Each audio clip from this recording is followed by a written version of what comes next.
The rain had no mercy that night. It drummed against the bulletproof glass of the high-rise penthouse like 1,000 tiny hammers trying to pierce through the silence of a man who hadn't spoken to anyone in days. Victor Langston stood alone, in front of the floor-to-ceiling windows, his silhouette carved sharply against the electric skyline of New Manhattan.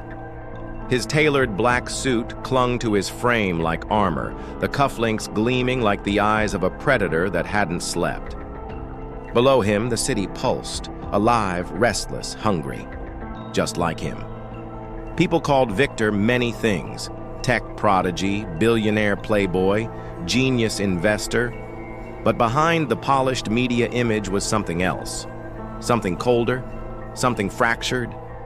The tabloids loved to speculate about his past, about the rumors of a burned-down orphanage in Prague, a sealed juvenile record, a therapist who disappeared under mysterious circumstances. But no one really knew Victor Langston, not even the people who worked for him. The only thing Victor believed in was control. And tonight, something was threatening to take it away. He turned from the window and walked across the obsidian marble floor, each step echoing through the minimalist silence of his fortress. A single file sat open on the glass table in the center of the room. Stained paper, handwritten notes, and a single blurry photograph. It showed a girl with wide eyes and blood on her hands. Beneath the photo was a name: Evelyn Mirov. The only person alive who knew what really happened the night Victor Langston died, and was reborn as something else. He hadn't heard that name in over 10 years. His fingers hovered above the photo for a moment, not touching, not yet. A flicker of something crossed his face. Regret? No, too soft for Victor. More like calculation. He picked up the photograph and stared at it like it was a puzzle he once solved, but forgot how. Then the intercom buzzed. "Sir," said the cold voice of his AI assistant, Ariadne. "A breach has been detected on sub-level 4. No sign of entry. Internal systems compromised." Victor's jaw tightened. No one even knew sub-level 4 existed. Not on paper, not in code. That floor was for his secrets, his real work. He didn't panic. Victor never panicked.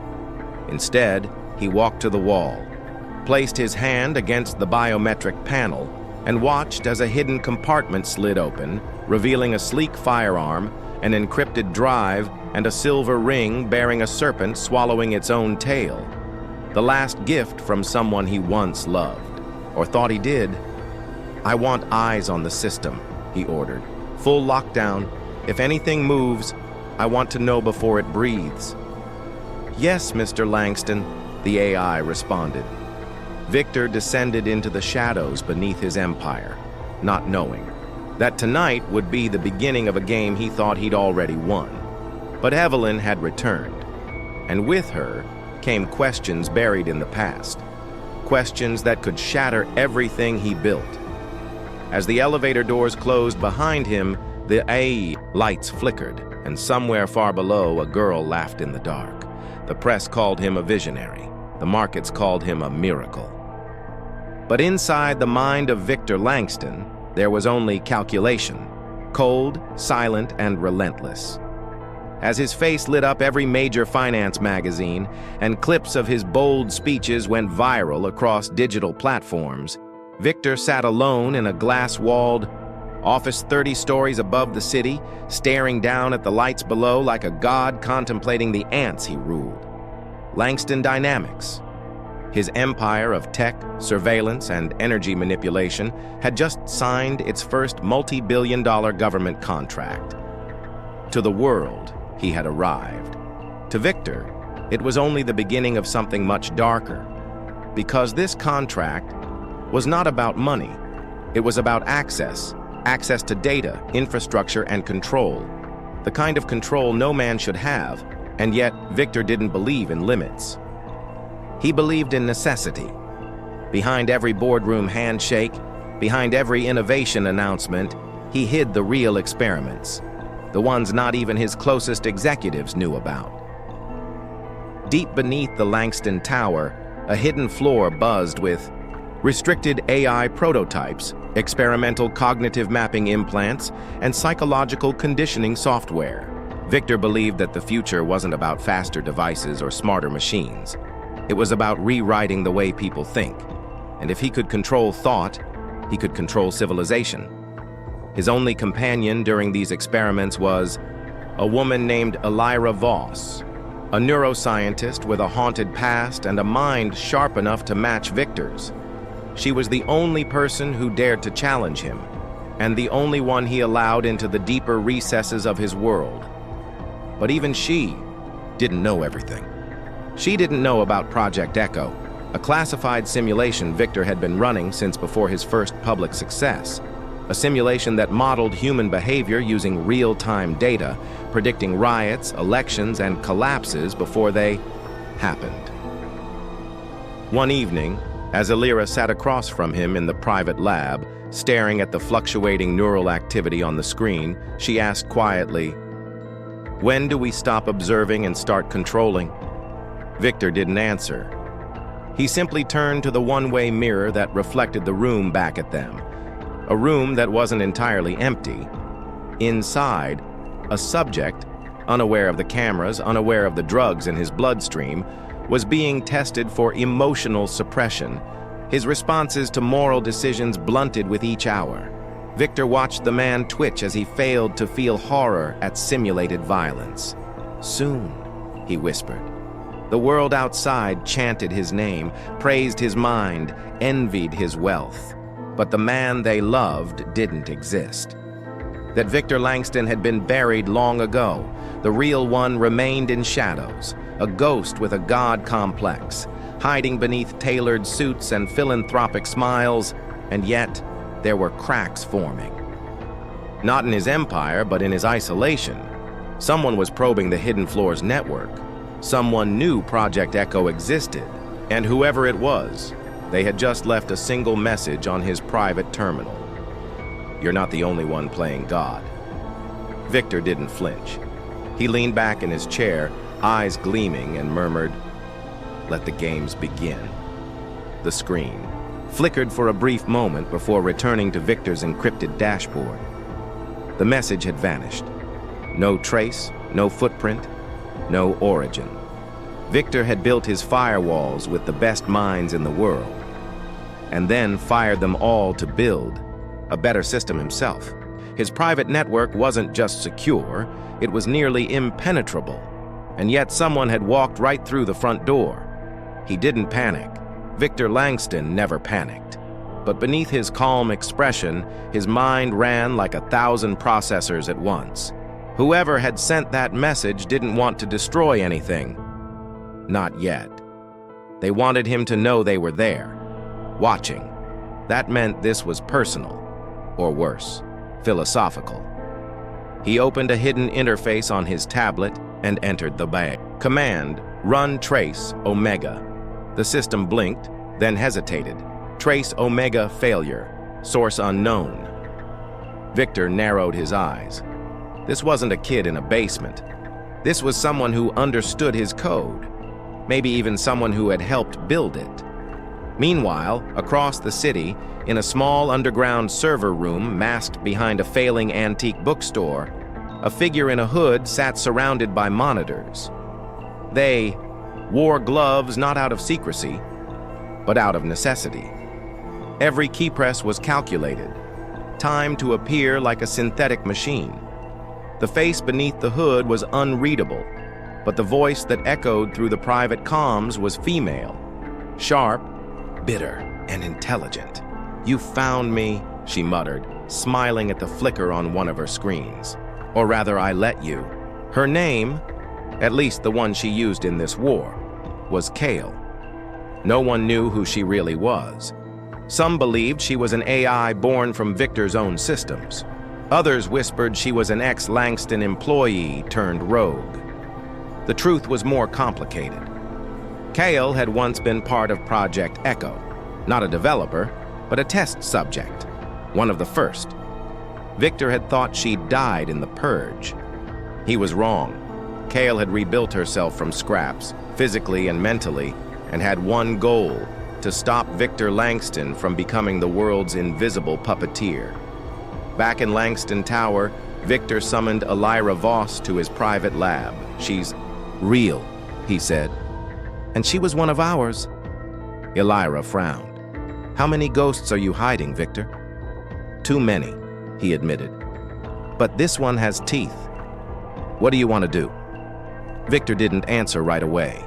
He turned to the large screen that displayed the city like a living circuit board. "I want her to come to me," he finally said, willingly.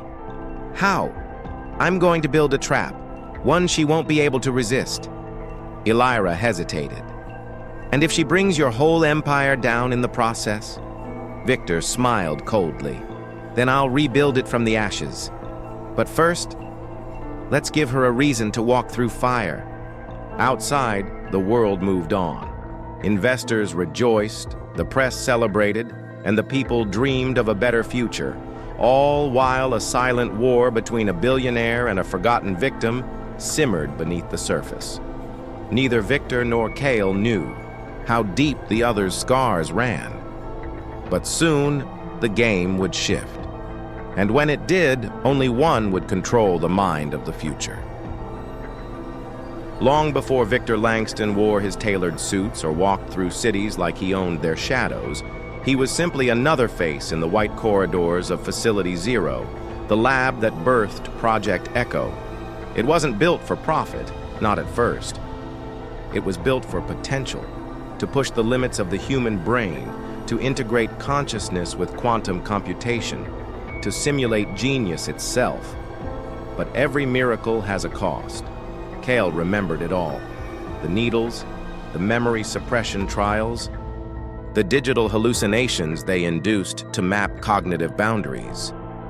She wasn't a hacker back then. She was a test, Subject 41, chosen not for her skills, but for her mind. She could hold equations in her head like lullabies, see algorithms in her sleep. Victor Langston had called her the future of intelligence. He said it like a compliment. But Kale knew now. She was a weapon. And when the ethics boards got too close, Project Echo was shut down. The official story was a data collapse. A lab fire, no survivors. But Kyle had survived, burned, both physically and mentally. She clawed her way out of the wreckage, body broken, mind scattered, and slowly rebuilt herself, line by line. The digital world became her sanctuary. Her revenge wouldn't be a bullet, it would be a code. And Victor would watch everything he built rot from within. Back in Langston Tower, Victor watched the footage from Facility Zero, all of it, even the parts that had been erased from official records. Kale's face, younger and hopeful, blinked on the screen. She was brilliant, too brilliant. He should have known she'd never die in that fire. Elira Voss stood behind him. "You lied about Echo." Victor didn't turn. "I lie about a lot of things. She was just a girl, Victor, and now she's hunting you." "She was never just a girl. She was a mirror."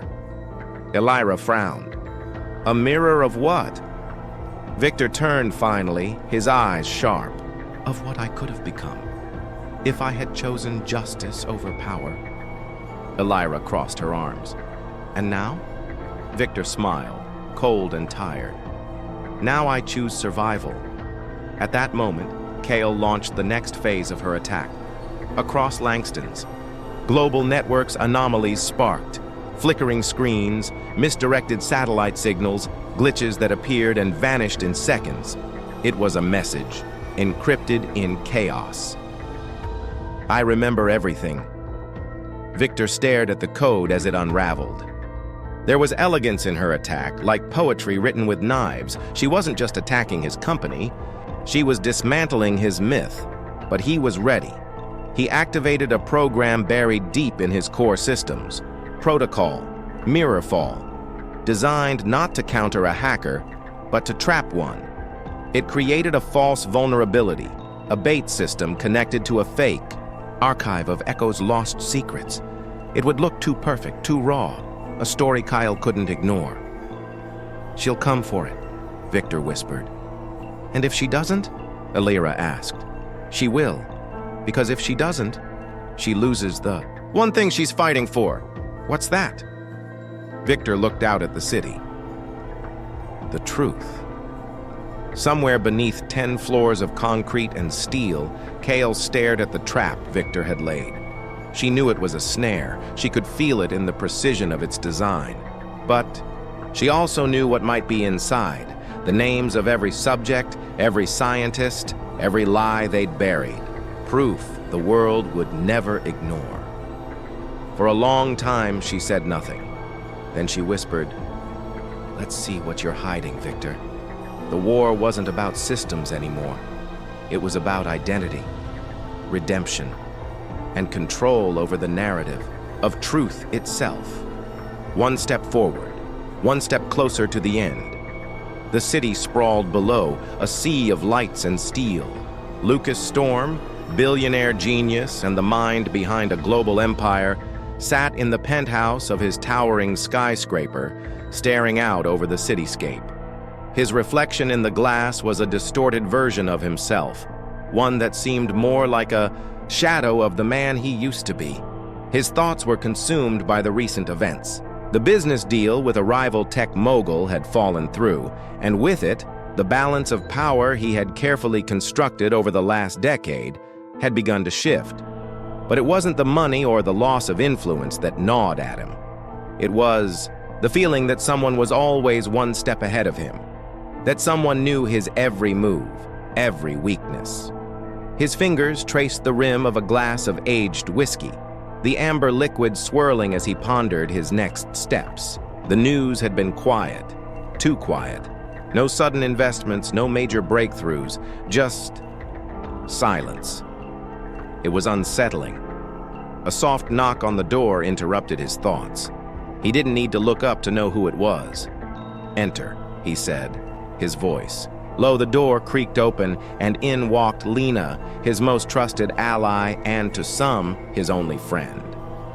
Her presence was a calming contrast to the chaos swirling in his mind.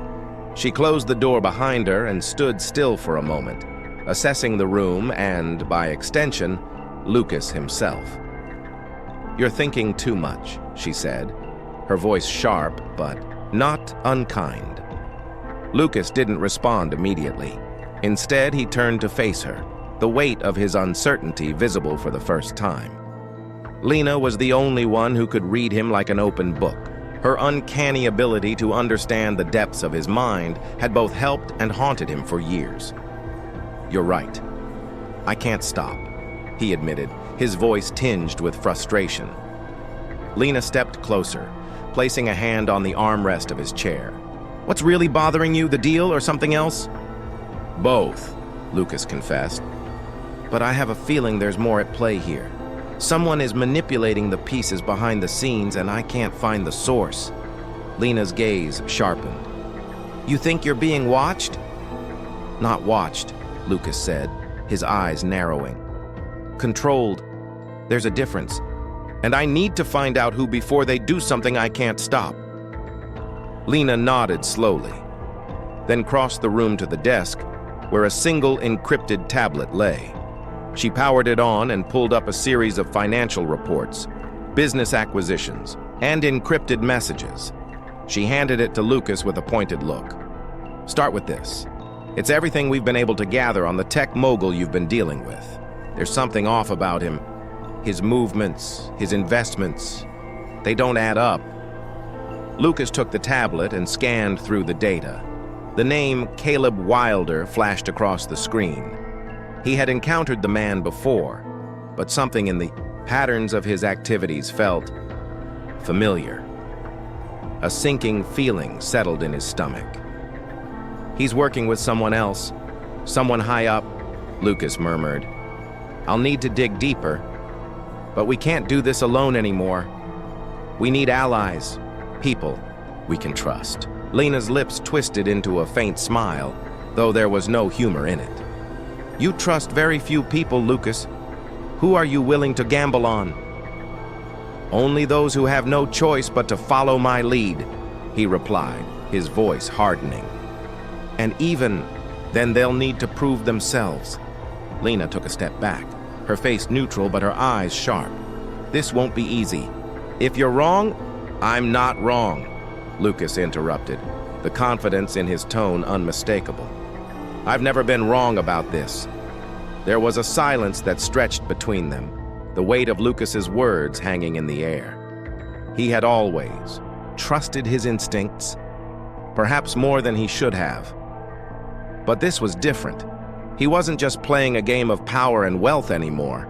He was playing a dangerous game with someone who was equally, if not more, dangerous. Lena hesitated, then spoke again, softer this time. "And if you're right? What then?" Lucas's eyes flickered to the city below. His mind raced, laying out the possibilities, the contingencies. But beneath the surface of all his calculations, one truth remained. He would do whatever it took to win. Whatever it took to stay in control. "Then we strike first," he said, the dark resolve in his voice sending a chill through the room. Lena didn't reply immediately. She simply watched him, as if weighing the man before her. Then, with a nod, she turned and headed for the door. "I'll get to work on it," she said, her tone no longer just professional but almost cautious. She knew how dangerous this path would be. "Good. We don't have much time." As the door clicked shut behind her, Lucas stood and walked to the A window, staring out into the night.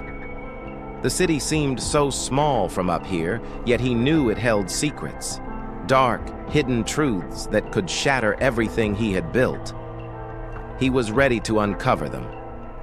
But the deeper he went, the more he realized that some truths were far more dangerous than he had ever imagined. And in his pursuit of control, he might just lose himself. The morning after his meeting with Lena, Lucas found himself pacing the length of his office, his mind working at lightning speed. The calm facade he often wore was slipping, revealing a crack in the armor he had so carefully built. The truth was, he had always thrived on control, whether over his empire, his inventions, or even his relationships. But now, for the first time in years, he could feel it slipping through his fingers. He wasn't just up against Caleb Wilder anymore. There was someone else, someone who was operating behind the scenes, pulling strings in a way that made it impossible for Lucas to see the full picture. It was as though he were playing chess, but his opponent was always 10 moves ahead. The ringing of his phone interrupted his thoughts. He glanced at the screen. It was Lena. "Talk to me," he said. His voice clipped. "Caleb Wilder's moves are becoming clearer," she said without preamble. "I've managed to hack into one of his lesser secure accounts. It's not much, but there's a pattern emerging. He's been meeting with someone on the inside. Someone who knows you." Lucas's grip tightened on the phone. "Who?" "Not sure yet," Lena replied, her voice taut with concentration. "But the meetings have been happening under the radar. I've only got a small window before they clean up their tracks, but there's one thing that stands out. Wilder's latest investment. It's not just any acquisition. It's a direct threat to your company."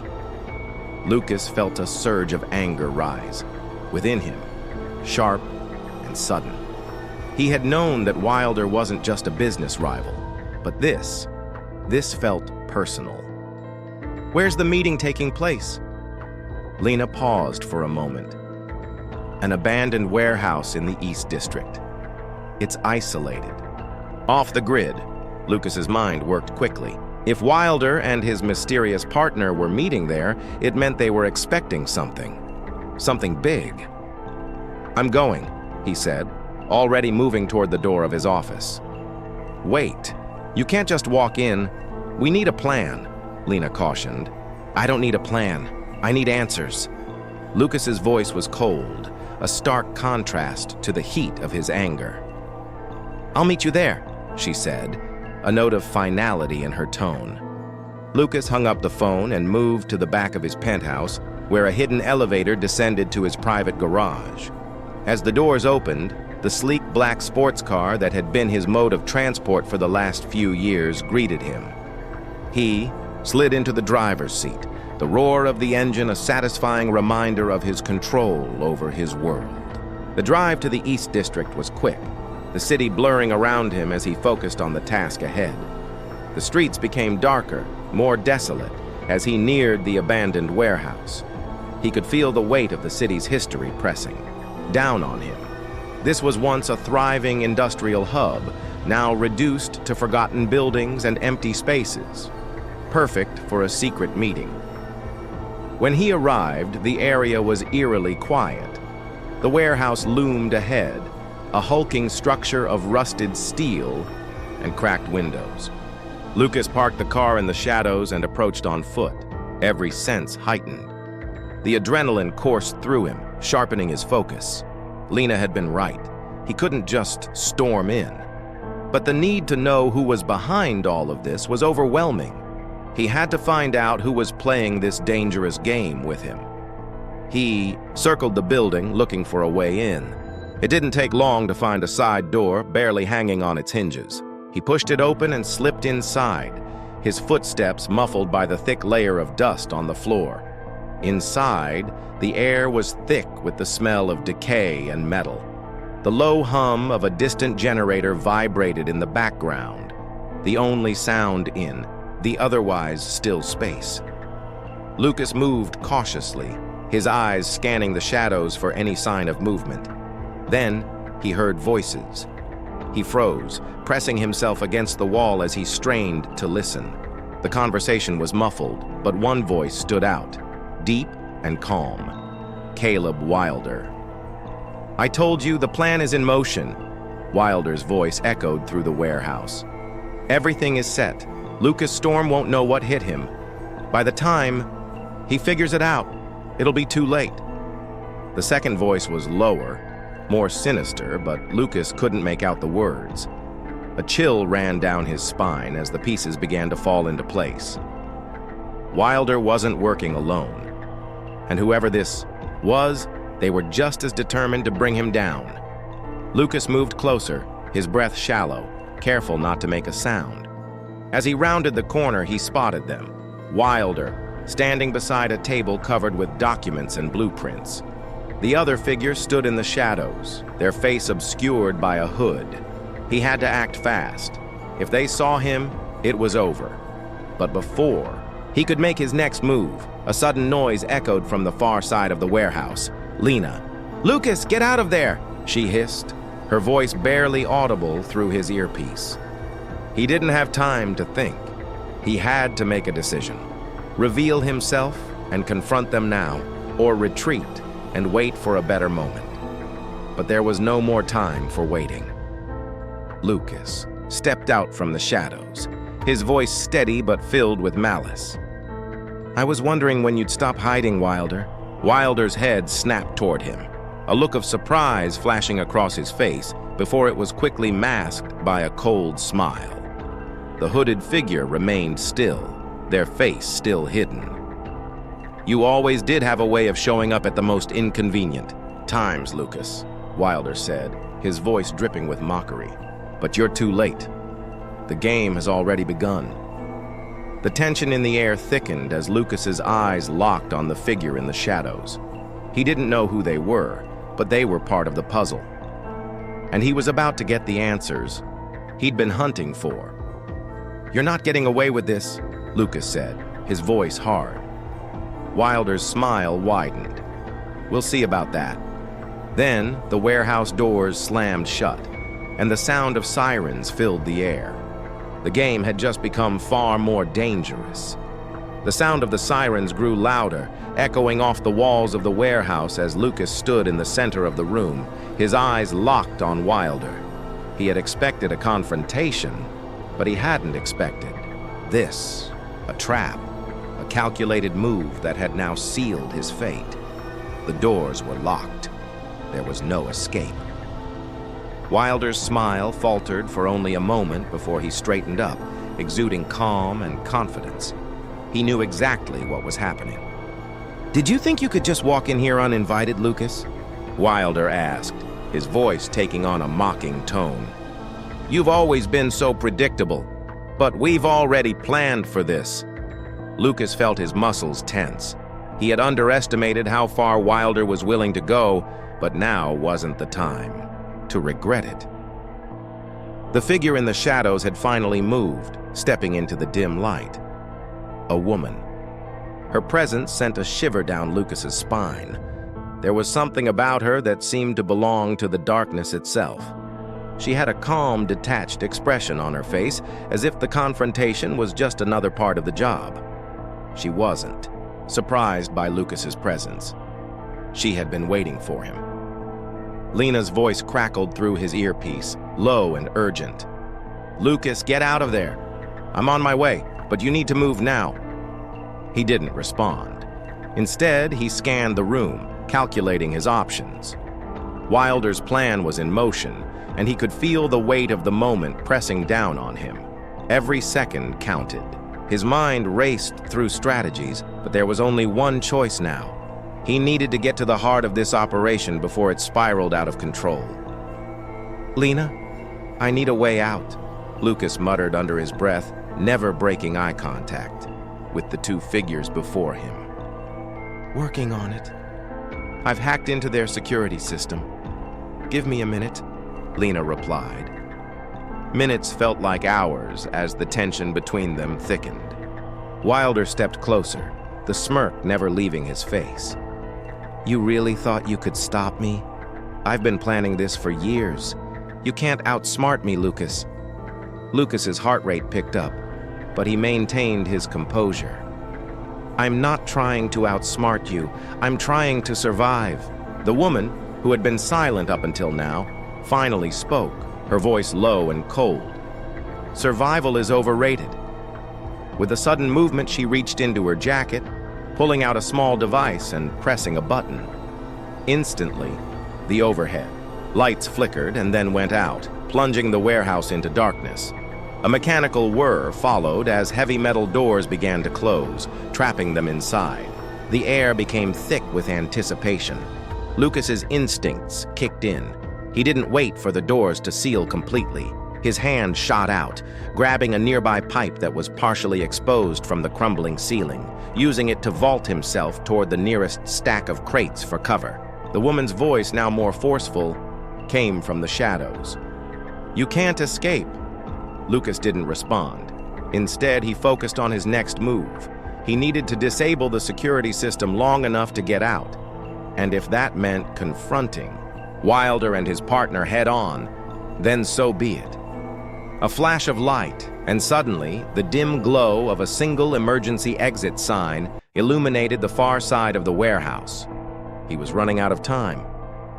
In the distance, Wilder chuckled, almost as if this was all part of the game. But his smugness only fueled Lucas's rage. The tech mogul was too confident, too sure of his own victory. Lena's voice came through, the earpiece again, this time more urgent.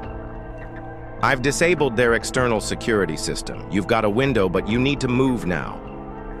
Lucas took a deep breath. He could feel his pulse in his ears, the rush of adrenaline pumping through his veins. He had been in tight situations before, but nothing like this. The stakes were higher than ever. He made his decision. Time to take the fight to them. In one fluid motion, he launched himself from behind the crates and headed straight toward the emergency exit. Wilder's voice echoed in the darkness, a hint of frustration creeping into his tone. "You think you can outrun me, Storm?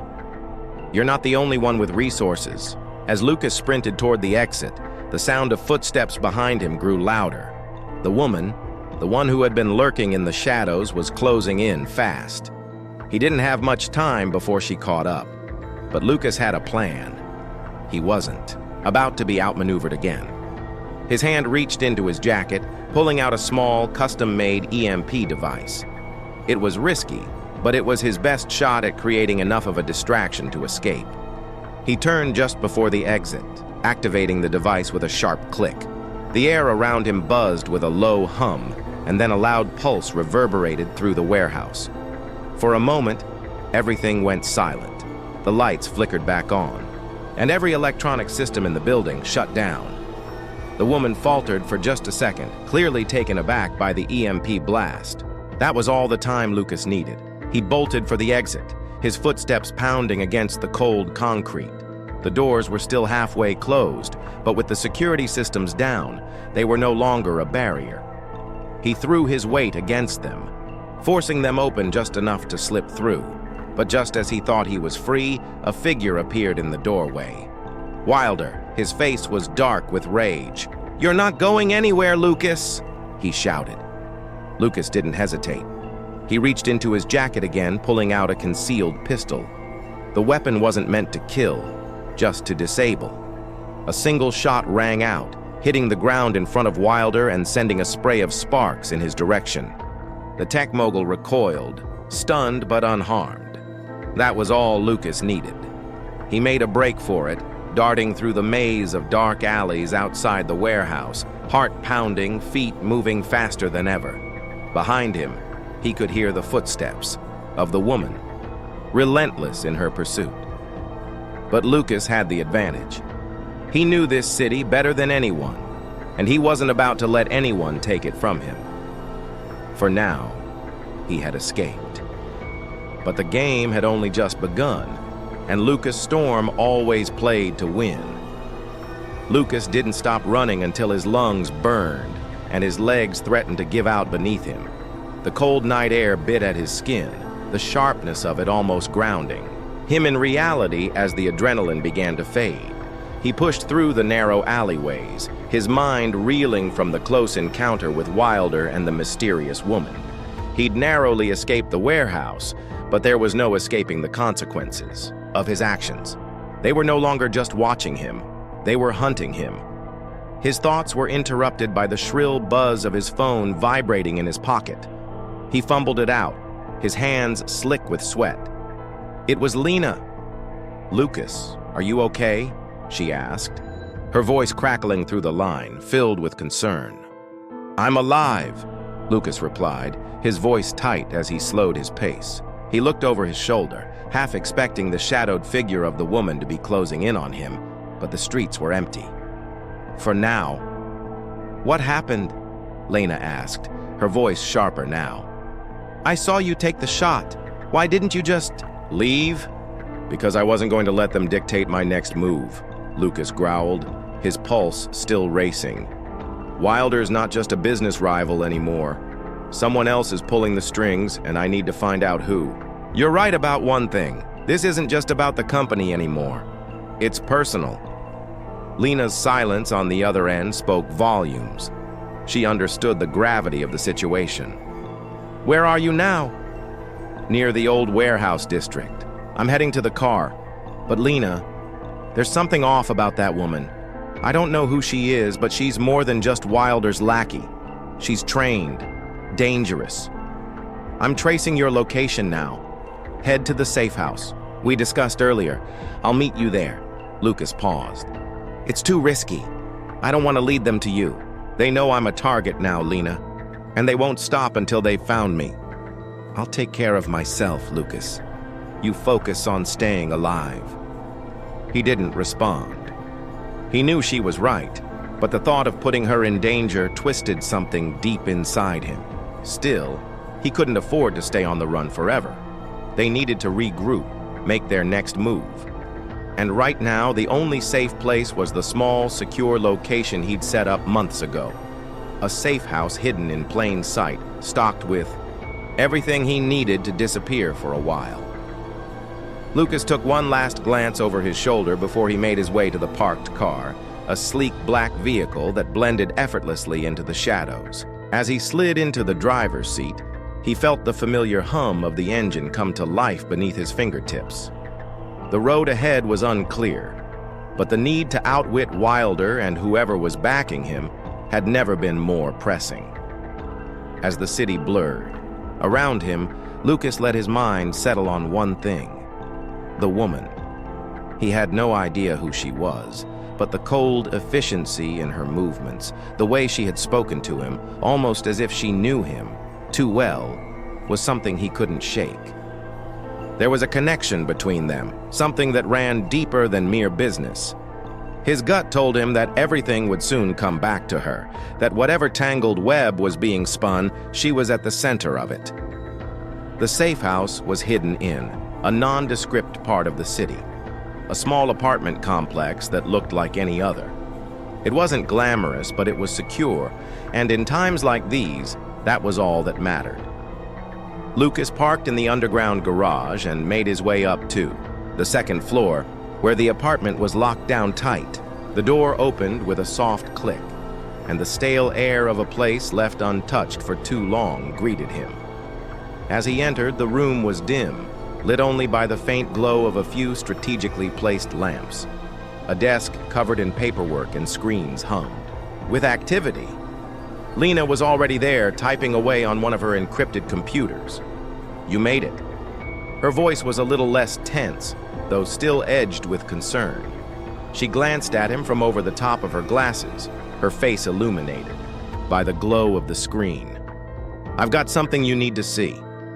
Lucas crossed the room and sat down, his gaze flicking to the screen. A series of surveillance images filled the monitor, images of the woman he had seen in the warehouse, taken from different angles in various parts of the city. She was everywhere, not just behind the scenes with Wilder, but in places Lucas hadn't expected, near his company's headquarters, at certain locations he frequented, even shadowing some of his key associates. "Who the hell is she?" Lucas muttered under his breath. "I've been digging," Lena replied, her fingers moving deftly across the keyboard. "Her name is Sophia Raines. I managed to pull some records from an old intelligence database. Raines was a former operative, CIA, Black Ops, trained in every form of combat you can imagine. She went off the radar a few years ago. Now, she's working for someone." Lucas's pulse quickened.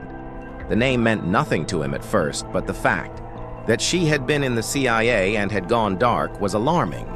A Black Ops agent on his trail could mean one thing. Someone with power, with access, was orchestrating this entire situation. "Who's she working for, Lena?" he asked, his voice tight. Lena hesitated. "That's the problem. I've got no direct evidence linking her to anyone, but I've found traces of her involvement with several high-profile organizations.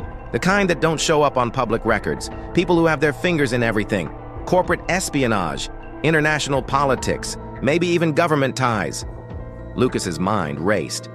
This wasn't just a business dispute anymore. Whoever was pulling the strings wanted him gone, permanently, and they had resources that stretched far beyond what he'd ever imagined. "I don't care who's behind this," Lucas said, his voice hard. "I'm going to make them regret underestimating me, all of them." Lena looked at him, her expression unreadable. "You're playing a dangerous game, Lucas. But you're not alone. If we work together, we can uncover who's truly behind this, and we can stop them." For a moment, the weight of everything that had happened settled around Lucas, but his resolve never wavered. No one had taken him down before, and he sure as hell wasn't about to let that happen now. With a steady breath, Lucas stood, a fire in his eyes that had been dimmed for too long. "Then let's find out who's really pulling the strings," he said, his voice low and filled with certainty. The hunt was far from over. In fact, it had just begun.